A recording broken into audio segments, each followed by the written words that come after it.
Assalamualaikum dan selamat sejahtera. Saya Cikgu Alias. Dalam video kali ini, Cikgu akan cadangkan kepada pelajar-pelajar untuk menggunakan suatu teknik bagi mengarang perenggan kesimpulan untuk karangan bahagian B. Cikgu cadangkan pelajar-pelajar menggunakan teknik yang dinamakan sebagai teknik kecaha.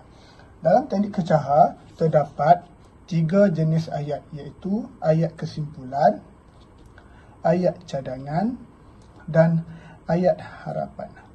Walaupun teknik ini mengandungi 3 ayat sahaja, tetapi apabila kita mengarang nanti, kita akan pecahkan ayat ini menjadi 5 ayat, iaitu 1 ayat untuk ayat kesimpulan, 2 ayat untuk ayat cadangan dan 2 ayat lagi untuk ayat harapan. Dengan cara itu, perenggan kesimpulan pelajar-pelajar akan menjadi panjang dan seimbang dengan perenggan isi dan juga perenggan pendahuluan.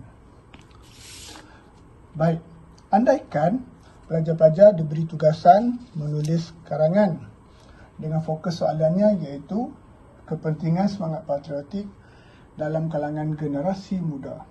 Bagi ayat kesimpulan, cikgu akan tulis seperti ini. Kesimpulannya, terdapat pelbagai kepentingan semangat cinta akan negara dalam kalangan generasi muda.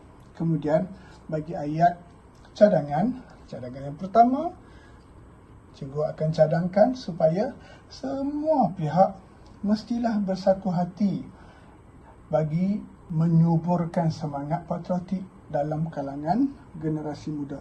Kemudian, cikgu lengkapkan ayat cadangan cikgu dengan cadangan yang kedua.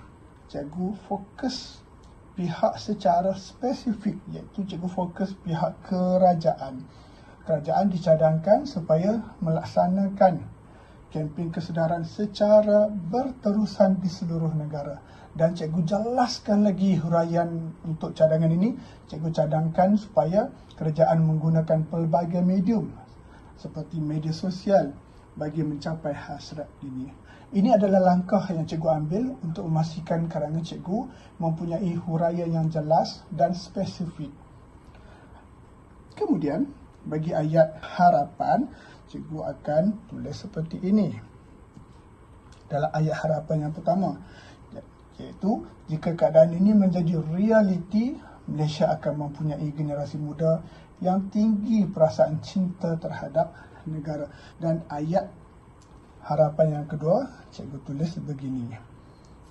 Generasi muda sebegini sudah tentu akan berusaha sedaya upaya untuk mempertahankan kedaulatan negaranya.